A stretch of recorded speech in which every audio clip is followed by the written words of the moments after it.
Good morning. Great to have you with us for our Primary Modern Languages Forum, which we're also adding to a little bit of ancient. My name's Sarah Horrocks. I'm the director of the Connected Learning Centre, and I'm joined today by my colleague, Peter Lillington. Hi.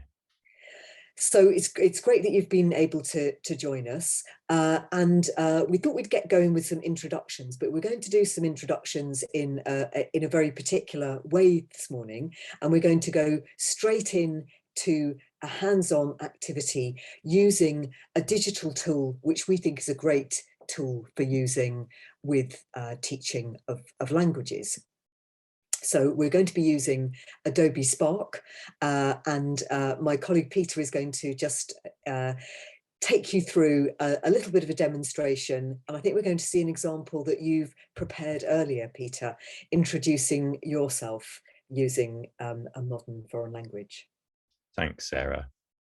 Okay, so in a moment, I'll kind of go to the Adobe Spark video and talk you through what to do.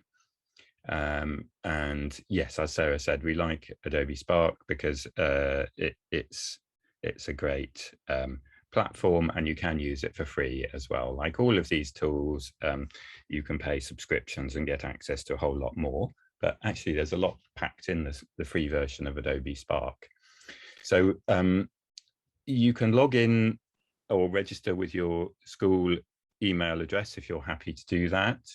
And once you're logged in, looking at number 2, hopefully you'll get to a screen where there are some icons down the left-hand side, and the one that you're looking for is that blue plus button. And then when you click on that, you'll get a drop-down menu, and number 3, it's video that you're looking for. So quite a few steps to go through. I'm going to give you some time to do that, and then hopefully maybe you've come across Padlet before. That's another platform that we like using at the CLC.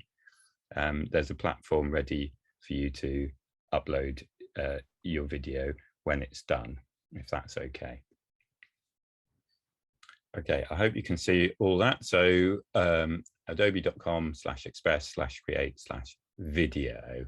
Okay, Adobe Spark, and there's lots of Adobe promotional material, and that if you're logging in for the first time, they may serve you up quite a lot of that hopefully there's the option to click through quickly. So top right hand corner, I'm going to sign in, and this might be where you need to spend a few moments setting up a login. And you can see that screen's loaded, and over on the left hand side, amongst many icons including home, there's the blue circle with the plus on, and that's what I'm going to click on. Now personally I find it really quite easy to get lost in all the different bits of this platform. There's just so much in it. So I'm clicking on that now, and there's the drop down menu, and well, you can see it gives you the option to produce all kinds of things, but today we're after a short video, so I'm going to click on that now. Okay, I don't want to put in a title yet. That's not essential for this, so I'm going to skip that section. And I'm not going to use a story template, but there's loads of things there, but I think those look like they'd take a bit longer than we're planning for. So, and I'm going to click on Start from Scratch. And it might take a moment or two to load. Okay, so actually, seeing as this is a new tool, I'm just going to play the quick tips. This is a very short tutorial, and then step by step.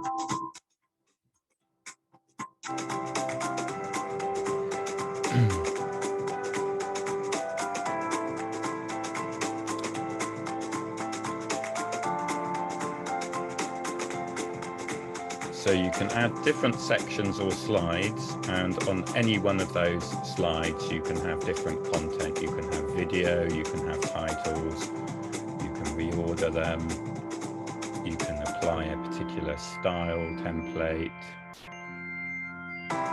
many, many options.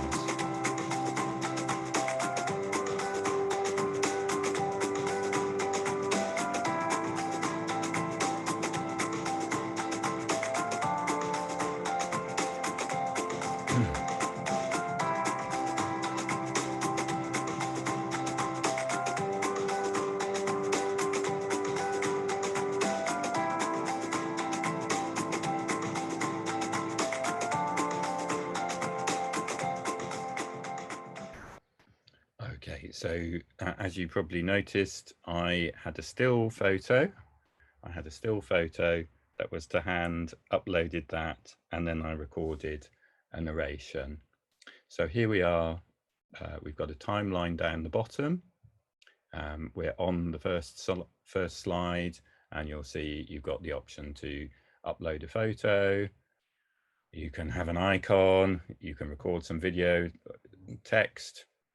I hope that's enough to get you going, and depending on how your device is set up, you might have to enable access for the microphone or the camera if you're going to use that. And then down in the bottom right hand corner of that screen, you'll see there are the timings there as well, and you can adjust those. So I think we're going to give you maybe, Sarah, about 10 minutes to have a go at putting something together. Shout if you need a little bit longer.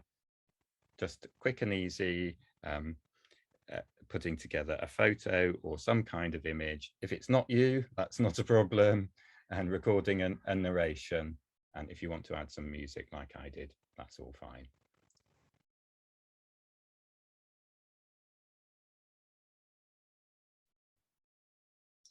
So as I was saying earlier, if you were in our centre this morning, we would quite likely be doing things in different rooms and having things like green screen set up, doing things on computers and laptops and iPads.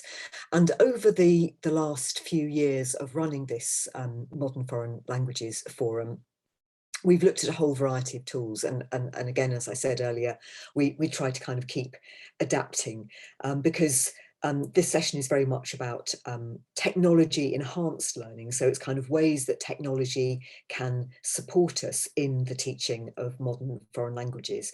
And I think because you know, language learning is inherently about speaking and about listening and about reading and looking at resources, and there's a wealth of digital published resources, videos prepared by publishers and others and teachers and educators, and also a whole range of tools. And some of the things that we've looked at in past years have been things like Storybird, which is a bank of beautiful illustrations that you can children can use to create their own stories in other languages. Things like Poplet, where you can create kind of maps and join different resources together. Puppet Pals, where children can create their own animated stories in a different language.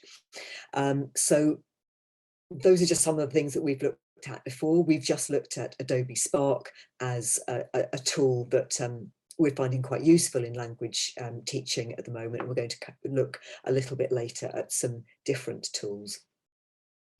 Just to say something about this forum today is part of our Blended programme. So Blended is it's a programme, a project, a website of resources to support teachers in blended learning.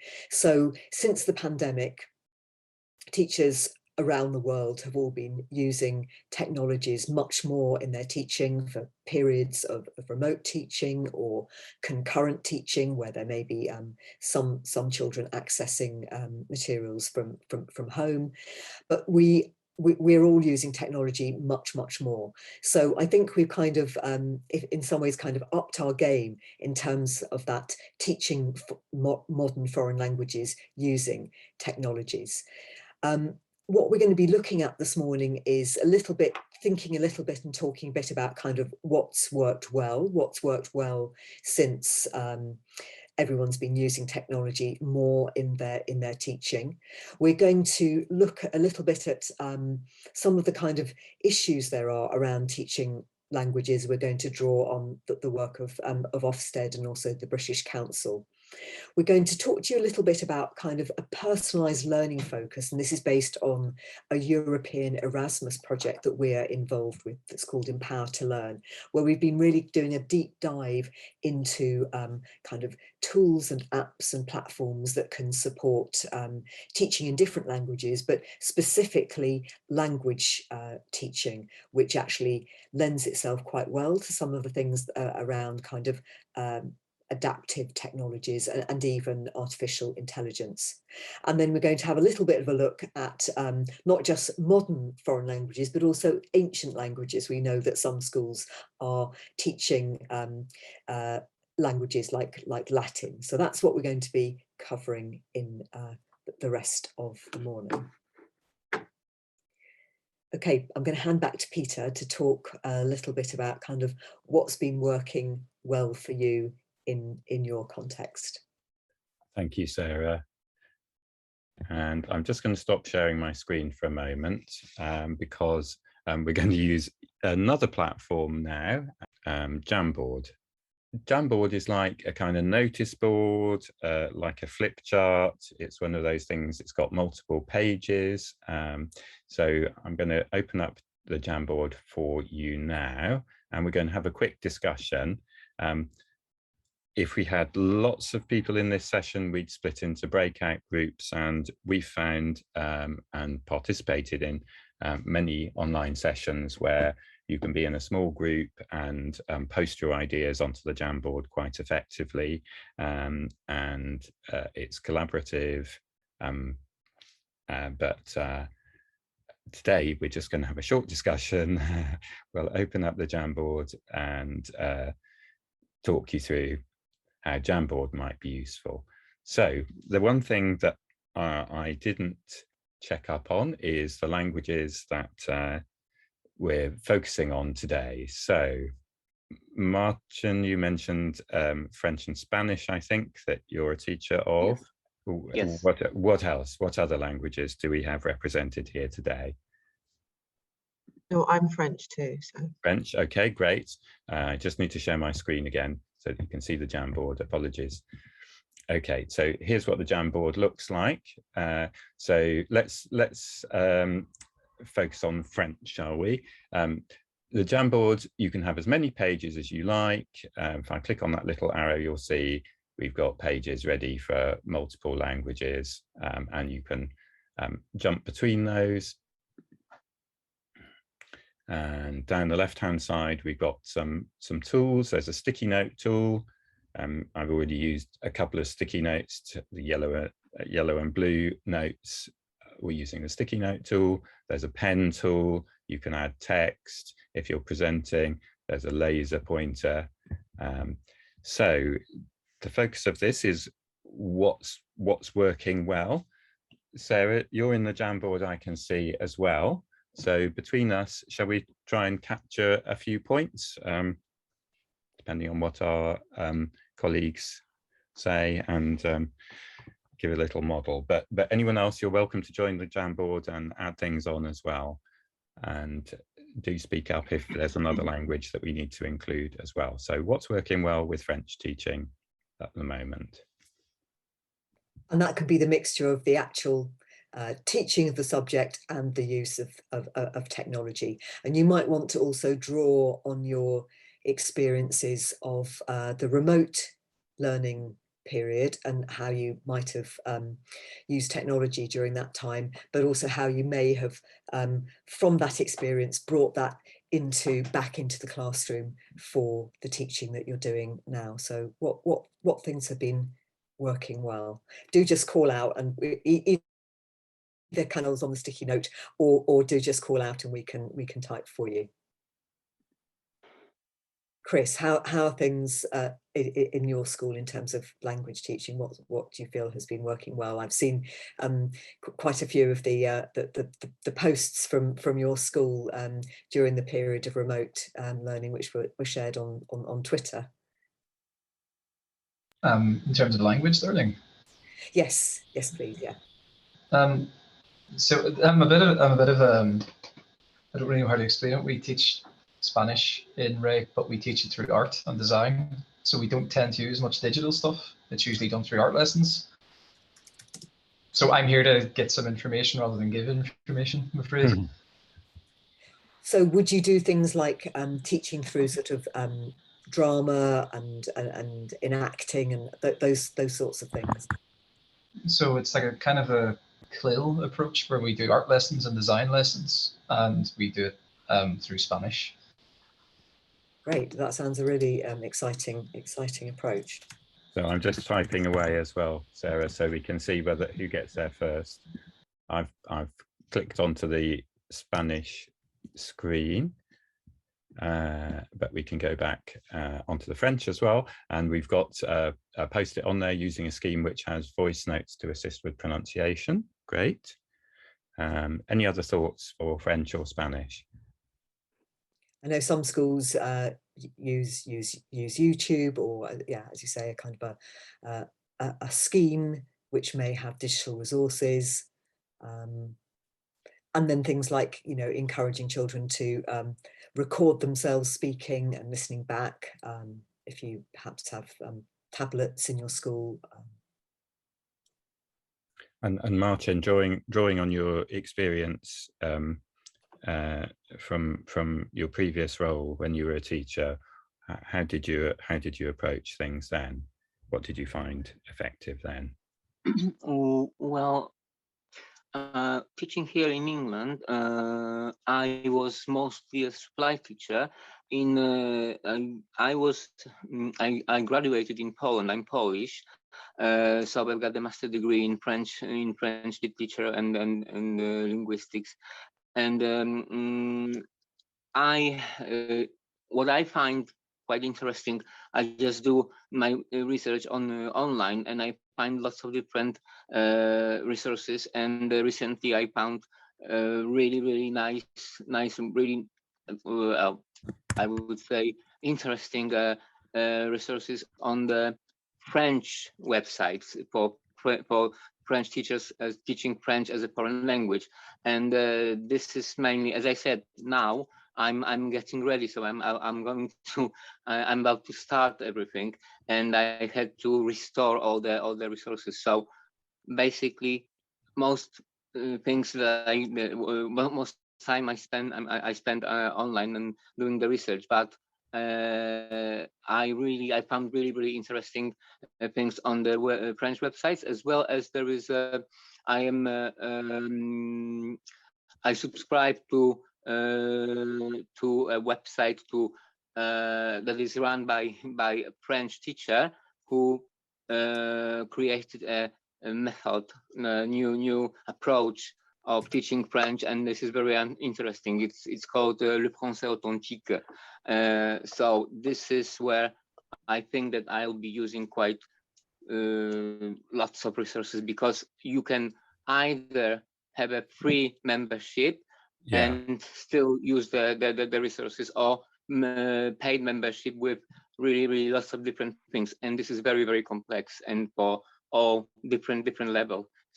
So I'm quite excited about this. That sounds great. Yeah. Thanks for sharing that. So you can see if you're on the French page 2 of the Jamboard, we've now got a selection of posts. And one thing to note is when people are adding on the post-it notes, they tend to come in the top left-hand corner, and often they're overlapping. So sometimes it's easy to think, well, no one's posted anything, but you've got a whole stack there. So I was trying to move things around. Sarah, you're very experienced at managing things as well. So it's quite an interesting collaborative tool where people can make individual contributions in a range of different ways. Sarah, shall we move on to the next section now? Yes, Does anyone have any questions about Jamboard? You're very welcome to add anything else onto the Jamboard, and we are going to have a break in about 15 to 20 minutes time. We'll have a short break, and if you want to add extra items, we've also got another Padlet.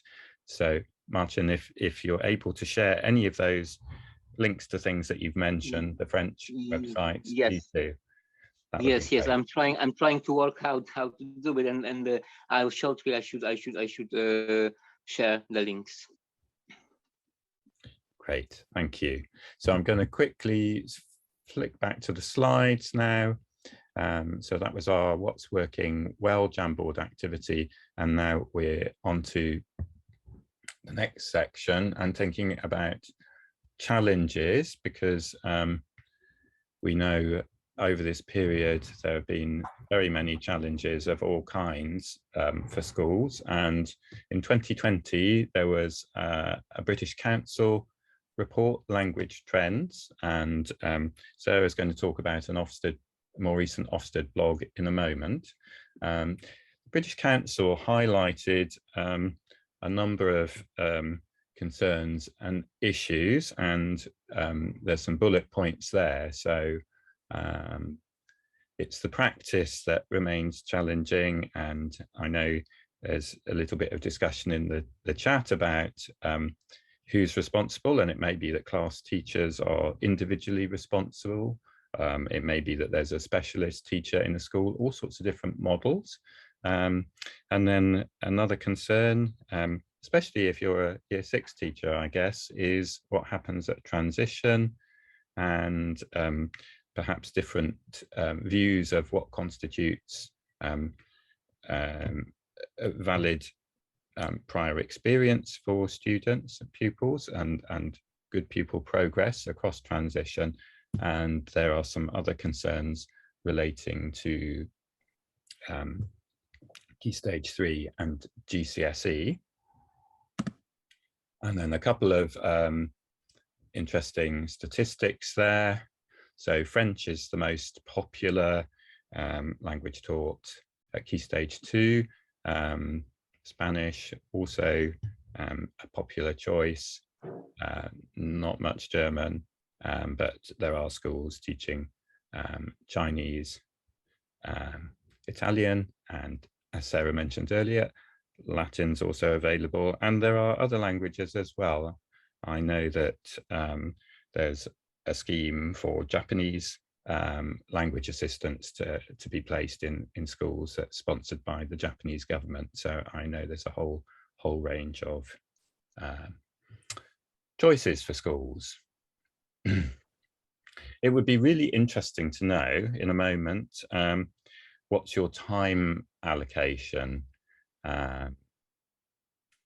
You'll see over on the right hand side, back in 2020, 50% of teachers were reporting that the time allocation was less than 45 minutes per week. I know some schools were blocking at certain stages of the year a kind of specific focus on language teaching rather than a weekly approach. Yes, and Ofsted have been going to schools and looking at the teaching of modern foreign languages, and there was a blog that they published earlier this year, pulling out some of the findings from those inspections. So as you can see here, there are different models operating in primary schools. So kind of where a specialist teacher comes into the school to teach languages, where class teachers, year group teachers take that responsibility on, and so there needs to be a kind of program of professional development for teachers to be able to teach a language, where a native speaker member of staff is asked to lead the subject. So it would be interesting just at this point, before I'd say a little bit more about the Ofsted report, to know how that's approached in your schools. So which of your schools has a specialist teacher, and where it's actually the responsibility of every teacher? At either field, it's the responsibility of the class teacher, Okay. and mainly the cover teachers for PPA tend to teach it. Okay. And how about at your school, Chris? Sorry, I posted in the chat, it's the class teacher's responsibility. Okay, right. So, you know, it's obviously very different kind of context in different schools, and you know, there are absolute benefits from having the class teacher teaching. You know, it can be incorporated into, you know, different times of the week and different times of the day. It may increase the allocation, or I can remember doing things like, you know, when children were lining up to go to lunch, you know, you can kind of do some counting or some songs, or reinforce something that you might have been learning. Where you have a specialist teacher, you may have somebody who's a native speaker and who perhaps has a kind of some sort of training in kind of understanding progression in language teaching. Some of the other points that were brought out in that Ofsted report were about schools kind of only really scratching the surface in terms of language teaching, and that they found in a lot of schools that there were pupils were able to kind of respond to a few kind of pre-rehearsed questions, and they'd learnt vocabulary, but there wasn't really a kind of understanding of progression in language in teaching. So there wasn't really that focus on kind of building on the blocks of language learning, like grammar and vocabulary. Interestingly, they found that in some of the schools where they were teaching languages such as Mandarin, Hebrew and Latin, that those languages were somehow perceived to be more structured, and so the kind of small steps were mapped out. But of course, small steps can be mapped out in any language. And also they found that there was very little assessment in language teaching, which of course makes sense if schools are feeling unconfident about those steps and progression in language teaching, then it's likely that it's going to be difficult for them to do assessment in a meaningful way. So these are kind of, I think, just kind of some interesting things to think about from the British Council and from Ofsted in terms of the challenges really to teaching languages well at primary school. So we've got a really quick activity for you now, and I've posted the link to the Jamboard again, and on page 10 of the Jamboard, if you'd like to share anything that you feel is an issue or something that you'd like to develop further in your school, there's an opportunity for you to add that on. And it might be that you just want to use the pen or the highlighter tool to put a tick on one of those bullet points, or it might be that you want to use the post-it note, or you might want to add a text box with a word or phrase. I think we're going to give you 2 minutes to do that. No problem if you don't wish to share anything, and then we're going to go on to a short activity that will take us up to the break. And just to say that to find that page 10, if you look in the kind of at the top of the Jamboard in the middle, you'll see a little kind of rectangle with numbers in, and then there are arrows going each way. So if you keep clicking the arrows across to page 10.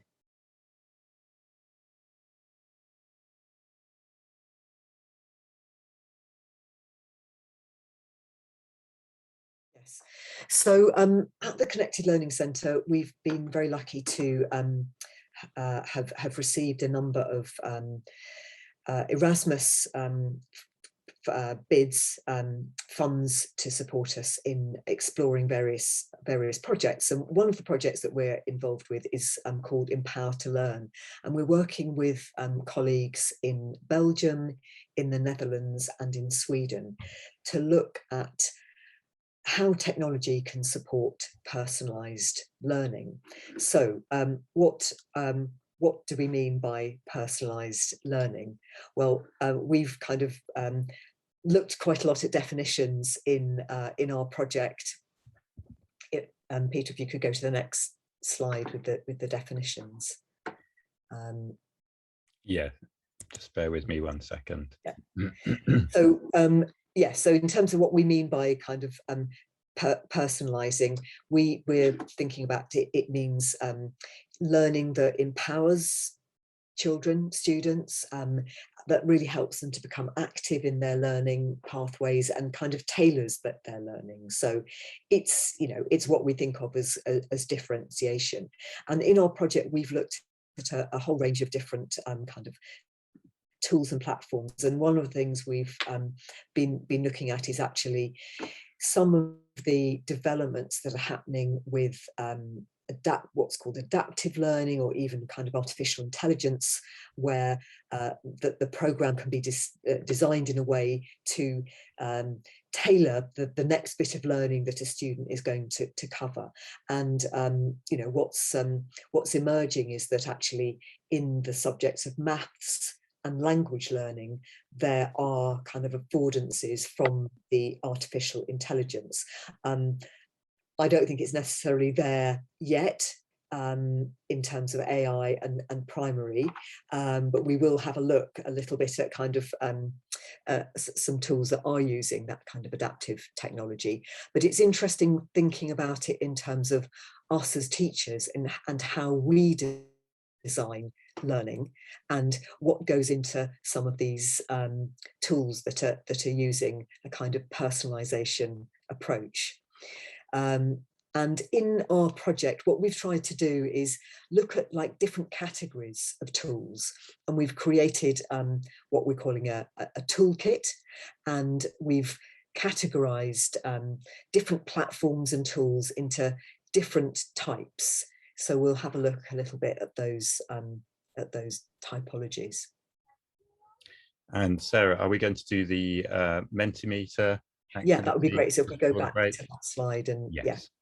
Okay, so yet another platform for you, another one that we use quite a lot in our conferences and other sessions. So I don't know if you've used this in school, Mentimeter. And so we're going to invite you to have a quick think and contribute via Mentimeter your thoughts. So personalized learning, what does it mean to you? What does it mean to you in school? What's feasible? Is it differentiation? Is it something else? Is it children's personal interests? So I'm going to stop sharing a moment, but before I do that, the crucial place to go to contribute to this Mentimeter is menti.com. So that's menti.com. And then you need the number 17825425, and we'll post that in the chat in a moment. And this is possible to do on a phone if you've got a phone to hand. If you're doing it on your computer or other device that you're using to view this Zoom, you might want to have a completely separate browser window open as well, because I'm just going to show you what the Mentimeter looks like at my end. But if you're a participant, you'll get a different view as well. So I hope that doesn't sound too complicated. I'm going to stop sharing the screen. Sarah, if you were able to post that menti.com 17825425 into the chat, that would be really helpful, and then I'll bring up Mentimeter just so everyone can see what it looks like at both ends. And the format that we're using for this particular Menti is the word cloud, so that you've probably come across word clouds before, but as you make your contributions, we'll see a word cloud appearing on the screen. So just briefly, if this is a tool you haven't used before, again, it's another one where you've got a free level of access, and although you can only produce, I think, 2 or 3 presentations, you can actually reuse them. So again, something good for collaboration, individual contributions. So here's what it looks like at my end. I've just got a single slide. I've set it up to be a word cloud. There are other options as well. I'm going to click on present now. And that code is also up on the screen. So if you go to menti.com and enter that code, you should find that you get a series of boxes. If you only want to contribute one thought, that's absolutely fine.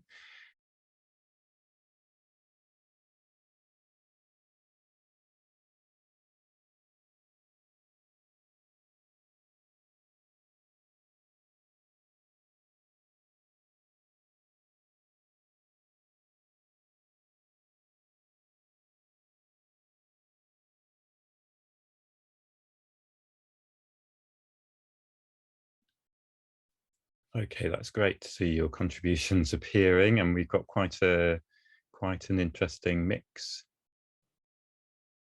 Okay, feel free to add anything else that occurs to you. That Menti will remain open for the session, and we'll take a screenshot and add that into the presentation notes that we send through to you. And then as part of the project, as Sarah was explaining just now, we've got a working definition, and here it is again. And on the right-hand side, those 7 dimensions are extracted from some academic research, but I think the picture is even more complicated. So what's being personalized? Who's doing the personalization? Is it about the teacher doing the personalization? Is it about the student? In what form does that take? Who's the benefit for? Is the benefit for the student? Is it to make things easier for the teacher? Is it to make things easier for the school to gather data? All sorts of aspects to this. So as Sarah mentioned, we have a toolkit, and the toolkit's looking at some different categories of tool. And some of those are a little bit of a mouthful, I guess. We've got deployable systems for one lesson, and we've actually been looking at some of those and using those tools already in this session. We've got complete platforms, subject-specific platforms, portfolio systems, and holistic education systems. So we're going to just quickly move on to the first of those. Padlet we've used, Jamboard we've used, Mentimeter. Thank you very much for participating in those. Kahoot's another popular platform that many schools use for quizzes. It's another platform that's well worth exploring. And again, as a teacher, you can register and use it at the free level, or if your school is able to subscribe, you can do much more with it. But we've used it in our events. It really generates very engaging and exciting atmosphere in the classroom. There's dramatic music, there's all sorts of animation effects, and it's another tool where you can bring in video, you can bring in images as well as text. So do have a look at that. Yeah, and it gives you a really nice kind of like sort of graphic results after each question, and it also creates a spreadsheet of it collates the data from yes the answers. Yes, so depending on what sort of quiz, you'll get scores and results, and that's conveniently there for you either to use within the Kahoot platform or to download as a spreadsheet. And another feature of Kahoot that's perhaps not so widely known is that it's possible to set it up for self-paced learning, so that rather than being a live competition in the classroom, so it's definitely a place for pupils, students can access and go through a series of questions at their own pace as well. So really interesting and popular platform. And you'll see over on the right hand side from the Empower2Learn toolkit that we've been introducing now, there are a number of other tools as well, and these are not specific recommendations, they're just a sample of some of the tools that are out there, and there are many more. And so as we're coming up to the break now, if there are any specific tools that you've been using that you'd recommend, or any resources, maybe something that you'd like to do during the break or after the break at any point, is to add them to another Padlet that we've got available for you. And here are some further thoughts on the benefits of some of those tools. Okay, so we've touched on some of these points already. So digital tools can be used for differentiation. Students can practice at their own level, accessing tools to suit their personal pace or choice. Sarah, you just mentioned Kahoot, the data that's generated can be very useful for a teacher in terms of assessment. You've also talked about adaptive tools. And over on the right-hand side, there's a different aspect of personalisation, self-regulated learning by students. And do students have access to some of that data themselves so that they can, guess this is in terms of metacognition, be thinking about their own learning, what they might want to be developing further, what their strengths are, what sort of things they might need to focus on. That can be very relevant in terms of language learning. Okay, so time's passing by. We're going to have about 15 to 20 minutes break, time for you to stretch your legs, move away from the screen, get a drink. There's another Padlet here. If you get a chance to share anything that you would like to let everyone else know about in terms of great resources, tools that you've tried, please feel free to add them onto the Padlet, and we'll post that into the chat.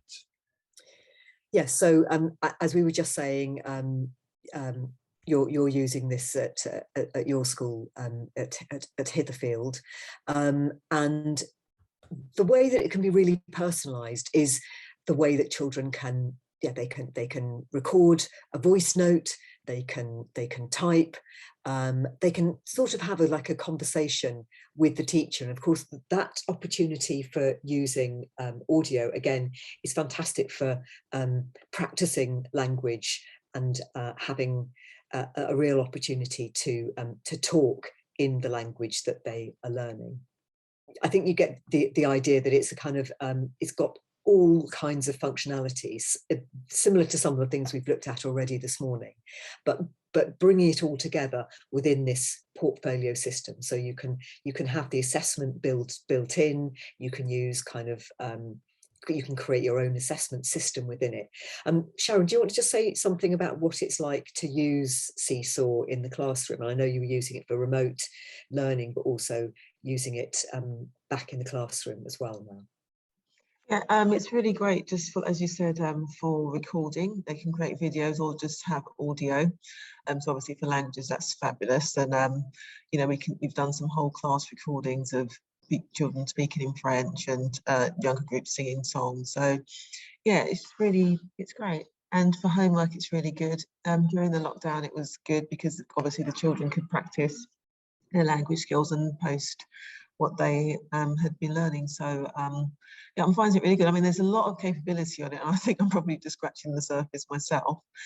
But I really enjoy it, and I think it's great. We use it mainly now for homework.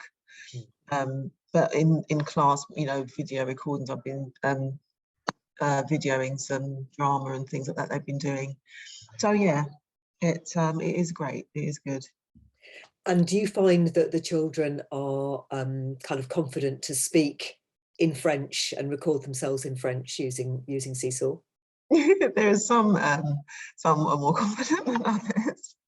But yes, I don't think they mind so much, particularly as they can do it not as a whole class. They can go off into corners and do it. They're very good at logging on using their QR codes and things like that, and they know where to, you know, about the folders and where to put the work. So they can be quite independent about it. And I feel that, you know, if something's not in front of the whole class, it makes it a bit easier for them. So yes, they like it.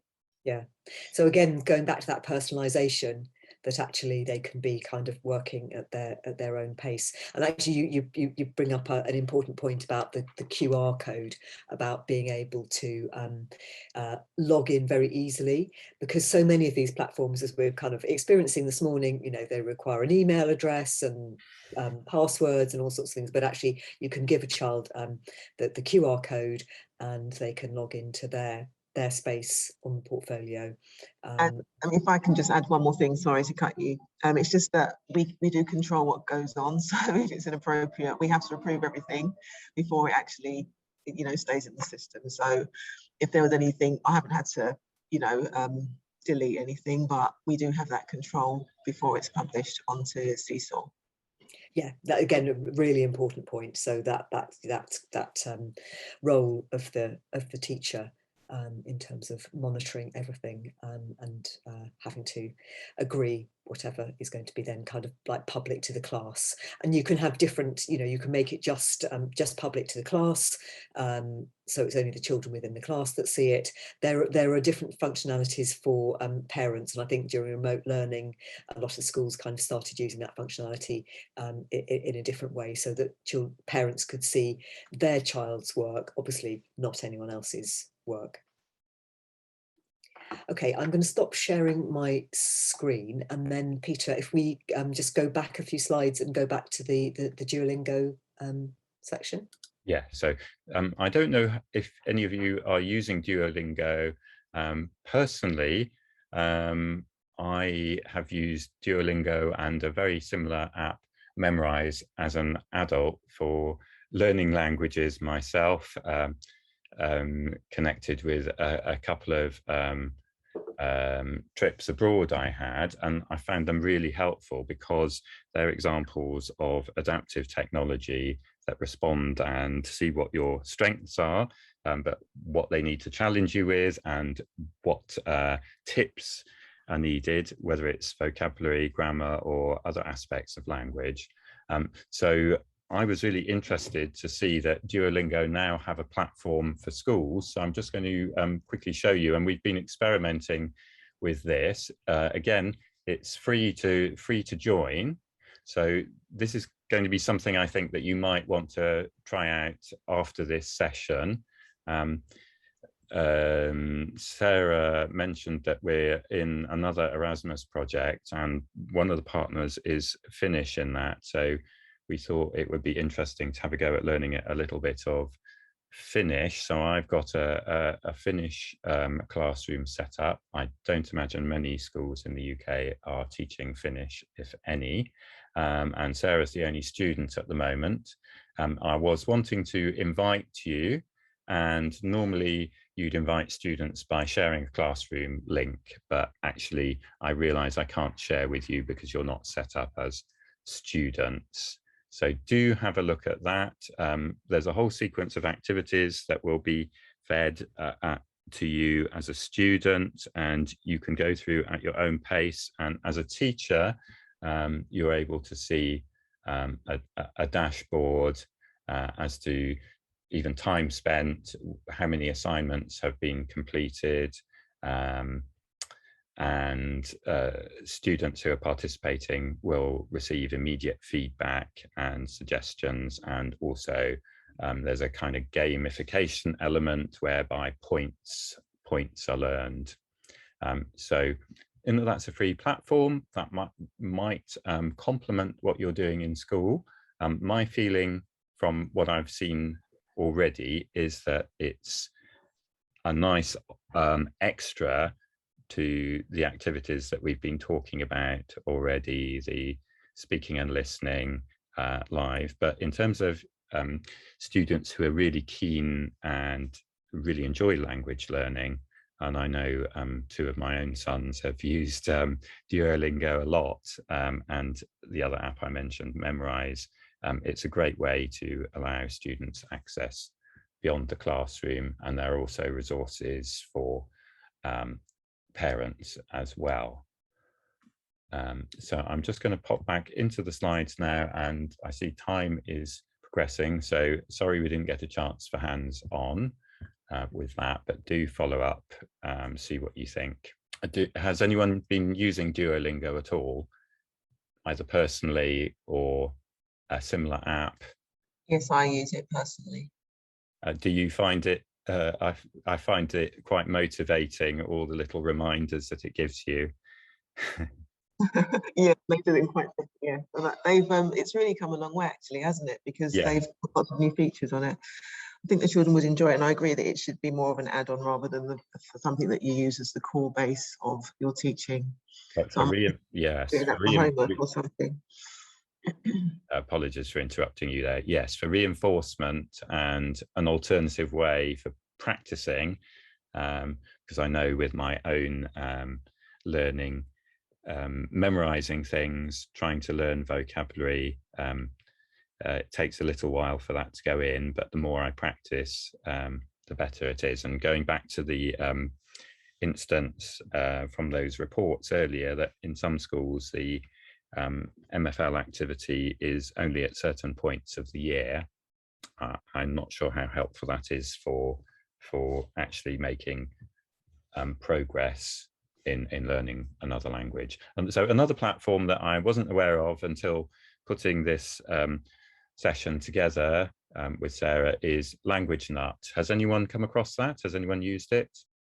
I haven't had a chance to actually sign up and see what's possible with it, but again, it appears to be a platform with many features, a number of different languages, and again, adaptive learning and resources for both students and teachers. Can I ask, is that a free one, Language Nut, or is it a... I'm really sorry, I haven't had a chance to explore it. I don't remember seeing try for free. You can see there's a tab that says book a demo. So I need to explore that further. If I find out anything else, I'll let you know. Okay, thank you. Okay, and it might be that some of these features we've already been talking about in the section that I missed, but here's some of the features that platforms can offer.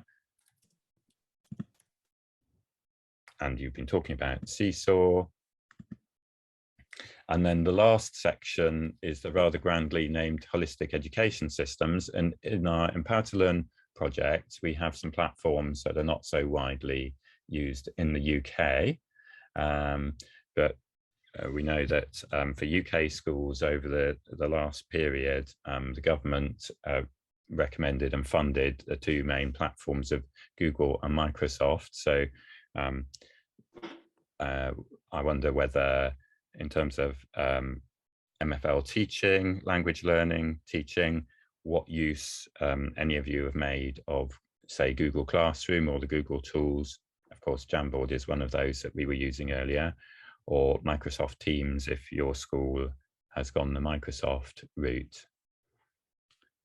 Any thoughts on that? Feel free to put in the chat or unmute and speak if you wish.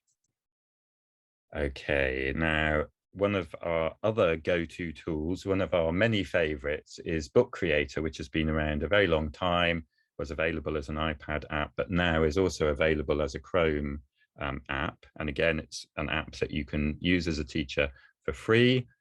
You get additional features if you are able to pay a subscription. And one of the additional features that's quite powerful is collaborative working. And for a class, that would mean personalized contributions and creating books together. And again, if you've used Book Creator, you'll know that it's possible to include video, record sound. There are multiple language versions as well, dictation tools, speak to text in a variety of languages. And what we particularly wanted to focus on was the comic book style,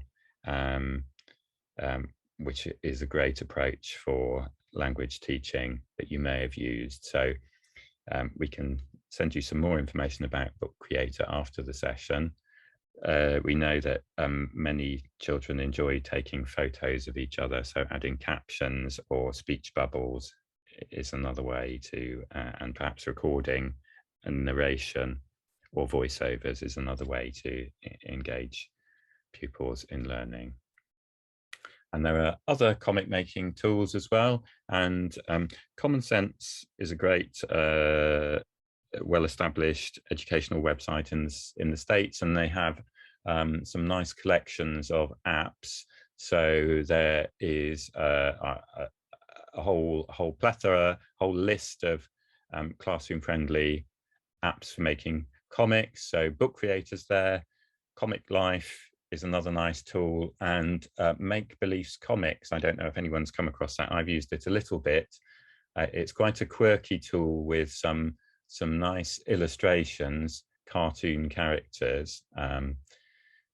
So there's 3 out of the selection. All of those I think we like. Has anyone used comic making in language teaching? Sarah, did you want to say anything about the comic approach? We've used Comic Life to do some stuff in Spanish. Oh, yeah, thank you, Chris. Yes. I was muted there. And Chris, you were talking earlier about using the arts in your approach to teaching languages, and of course using drama is a great way, and you can link that to doing comics, so actually getting children to kind of dramatize something in the foreign language, take photographs of themselves and then add captions. So you could have a whole kind of sequence of activities where they're doing the kind of live enactment, but also then creating it into a comic. Or of course doing things like drawing, making their own drawings and pushing them into a comic, and adding captions. So, and I think it's this whole thing, isn't it, in teaching very young children languages, where you're moving constantly between the listening, hearing the language spoken, giving them lots and lots of opportunities to practice the language themselves, but also showing them written language. So I think that kind of dramatization and enactment and kind of comic making is a nice way to link all of those different aspects of the language learning together. Thank you. And so I guess this is a kind of personal element for Sarah and for me as well. We both learnt Latin in our younger days, and that was in a pioneering course for those days called the Cambridge Latin Project, and that actually made use of cartoon characters and illustrations. That was a secondary focused course. More recently, the Primary Latin Project and a series of books called Minimus have been quite popular, and although those are printed materials, increasingly over the last couple of years, there are materials available online for schools that want to teach Latin. And although Latin is sometimes perceived as an elitist subject that's only for independent or private schools, actually there isn't any good reason why any child shouldn't learn Latin, and it's quite useful in terms of understanding suffixes and prefixes and many other reasons that there's not time to go into there. So Minimus is a nice primary child-friendly approach. So if you're ever interested in that, I'd recommend that, and have a look at the Primary Latin Project. That's a charity that's set up to support the teaching of Latin and also ancient Greek in schools. Ancient Greek is a little more challenging to do because the teacher needs to be comfortable with Greek alphabet, but again, there's nothing intrinsically elitist about those two subjects. Quick look at some other resources that may be interesting for you in terms of language awareness. British Council, as you may well know, produce a lot of great resources. It may be that you have children in your class who speak a variety of community languages, and I know in my own practice, I've really liked to promote languages, not necessarily just French, Spanish, Italian, but an awareness of community languages, and some of the resources from the British Council can help with that as well. So we'll send you that link through.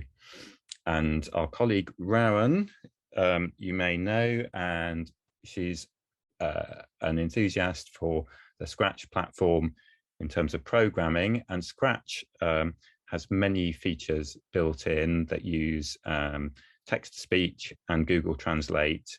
So again, not time to try this now, but this is a great kind of almost chat bot that she's set up that where the language can be adjusted. This is a French version.